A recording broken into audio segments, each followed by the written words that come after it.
ধর্ম যার যার উৎসব সবার, ধর্ম যার যার উৎসব সবার, যার যার উৎসব সবার, ধর্ম যার যার উৎসব সবার। ধর্ম যার যার আর উৎসব সবার। ধর্ম যার যার উৎসব সবার। ধর্ম যার যার উৎসব।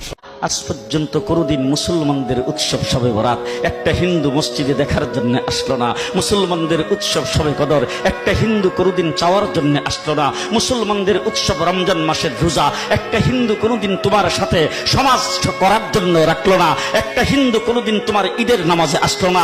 একটা হিন্দু কোনোদিন তোমার সাথে জুমার নামাজে অংশগ্রহণ করলো না। তোমাকে দেখার জন্য পর্যন্ত আসলো না। তার কারণ হলো হিন্দুরা মনে করে এটা মুসলমানের উৎসব, আর তুমি মুসলমান হইয়া হিন্দুর দুর্গা পূজায় কিভাবে গেলা?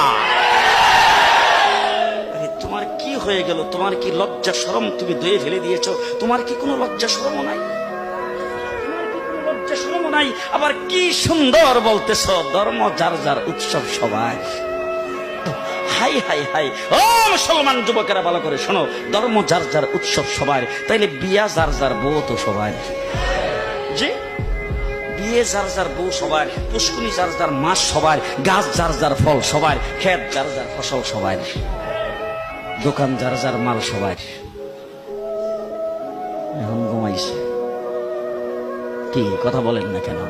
তাহলে আমার দোকানের মাল যদি আমার হয়, আমার ক্ষেতের ফসল যদি আমার হয়, আমার গাছের ফল যদি আমার হয়, আমার গাছের নারিকেল যদি আমার হয়, আমি বিয়ে করলে বউ যদি আমার হয়, মুসলমান আমার পুষ্কুনির মাছ যদি আমার হয়, তাইলে ধর্ম যার উৎসব তার।